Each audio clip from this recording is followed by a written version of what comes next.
possible in 2024 to be a career woman, a mom, a wife, and a baby girl? Is it possible to have it all? Welcome once again to another episode of Navigating Through Life. And today we're going to talk on projected fears and how to overcome them. To discuss this very interesting topic, let me use my life as an example. So in 2022, while I was completing my NYSC, a friend of mine told me, Nancy, the way I see you, you don't look like you will get married anytime soon. No. I said, what do you mean? He was like, I see you as a very goal-oriented young lady, a career professional, and 2 years, 35 years, I don't see you settling down. And I was like, are you really serious? Is that what you really think of me? He said, yes, that is how I see you. In fact, that is how everybody around us that know us see you. I was like, for real? So fast forward to May 2024, I was already engaged and I was in Ghana. Wedding preparation was ongoing back at home in Nigeria. And I was speaking with a friend of mine that I met in Ghana. And I told him, I'm getting married. And he was shocked. He was like, are you serious? You're getting married? I said, yes. I said, in fact, 4 days after I leave this place is my traditional marriage. And then 6 days later, I'm doing my white wedding. He was like, I don't believe you. And I'm like, yes, I'm serious. I'm getting married. So it took him 1 whole day to process that information. And after he was done processing it, he called me aside and said, please sit down. Can I have a chat with you? And I said, sure, let's talk. So first of all, he asked me to show him proof that what I was saying was true. And I did show him proof that yes, I'm actually getting married. And then he went on. He started telling me, my dear, the way I see you, you don't look normal, you look abnormal, you look like you will give problems. Are you sure you are ready to stay married? Are you sure you are ready for this? He started saying a lot of things, started projecting his fears, started advising me and telling me, a lot of things was said. And quite frankly, I don't blame these people. I quite understand where they are coming from. My friend from NYC, the one I met in Ghana, and even some family and friends have also, shared their concerns with me and made me feel like I don't think this Nancy is ready to settle down anytime. So that is what the society has programmed us to be as young professionals navigating through life, trying to carve a niche for ourselves in this world, especially young ladies. They have told us that if you are going to pursue family life, if you are going to be a wife and a mom, you have to put your career at the back. You don't have to focus on your careers. Go to school, come out from school with a woman's education, ends in the kitchen, weak.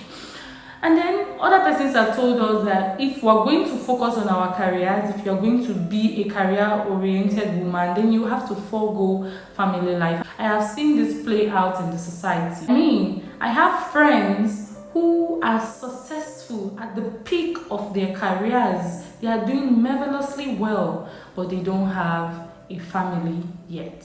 And you can see that they actually do want to get a family, but they don't have it yet, and then people see them as desperate, as when you were supposed to be getting married, you were pursuing career. Look at you now, those stereotypes. There is the other side to the coin of some of my friends also whom I've seen that immediately after school, they got married and became munyo dogo, just doing motherly things, wifely things, because that is what the society has told us as young women, young ladies especially, navigating through life, that you have to pick between your family life or your career life. You cannot do both at the same time. One has to give for the other.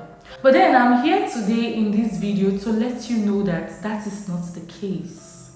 We were not called to be mediocre in life. We were not called to pick from either of both. We can actually live a whole and complete life. I started intentionally studying about it to see if there is actually credibility in the long-standing culture that you have to pick between your family life or your career life.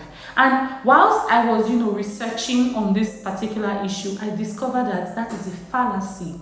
Everything is all in sync. There is no point in time when you are expected to pick one over the other. No, they are all in sync. Your family life, your career life, your spiritual life, they all combine to make you who you are. So those voices, those customs, those traditions, they are projected fears. There are people looking at you and saying, it's not going to be easy. I'm seeing the challenges ahead of you. Are you sure you can do this? Well, maybe if I were you, I would just focus on one and leave the other. You see, it's coming from a place of love most times. So they are seeing the challenges ahead and they are looking for ways to help you mitigate those challenges. So that brings us to the other discussion that we have today. How do we overcome projected fears? Number one is having a clear vision. The Bible said in Habakkuk 2 verse 2 that write down your vision, make it plain so that whoever sees it can run with it. So having a clear vision is very fundamental to achieving your goals as a young professional navigating through life. Write down that vision so much so that it becomes a part of you. It becomes your daily life. When people see you, they see a purposeful, driven individual. They see someone who is going on a journey. They see someone who has a destination. They see someone who has a goal, who has a drive in life. Write down that vision and make it plain. The next thing to do to overcome projected fears is to pray. Again, I will reference the Bible because we cannot live outside the Bible. The Bible in Proverbs chapter 19 verse 21 says, man proposes, but God disposes. So go down on your knees and pray. Submit that clear vision to God in prayer so that His purpose for your life and your vision for your life will align. They will be in sync. They will be in tandem with each other. Pray. For example, you want to be a baby girl, you want to be a career woman, you want to be a mom, you want to be a wife. Pray to God. Tell Him the type of man that you want to get married to. Tell Him the kind of job that you want to have. Tell Him the kind of career that you want to build. Tell Him the kind of opportunities that you want to come your way. Be specific in your prayer, because if your vision is clear, you already know what you want. So be specific in your prayer. Tell Him that this is what I want out of life. Help me. Because the Bible also said, ask and it shall be given. For whatever you ask in faith shall be given unto you. So ask God. Tell Him that this is what you want. Go down on your knees and talk to Him. Pray and your prayers will be answered. Finally, the third thing to do today to overcome projected fears is to be prepared. You can never overemphasize the importance of preparation. As a young professional navigating through life, especially a young girl who is trying to navigate through careers, through relationships, and trying to carve a niche for yourself in this world, you can never overestimate the importance of preparation.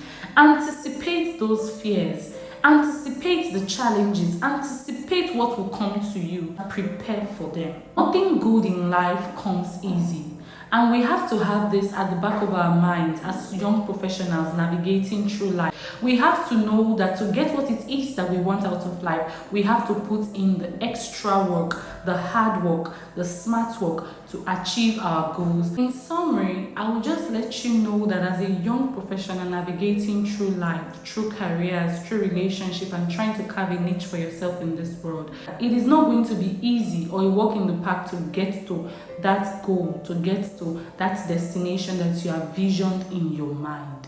So you have to prepare yourself. You will have to make sacrifices along the way. People will project their fears on you, and you will have to surmount so many challenges. But you have to remember that the world is your stage, and you can do whatever it is that you want to do with the help of God. Thank you very much for listening in. My name is Mrs. Nancy Ejimogu. See you in my next video.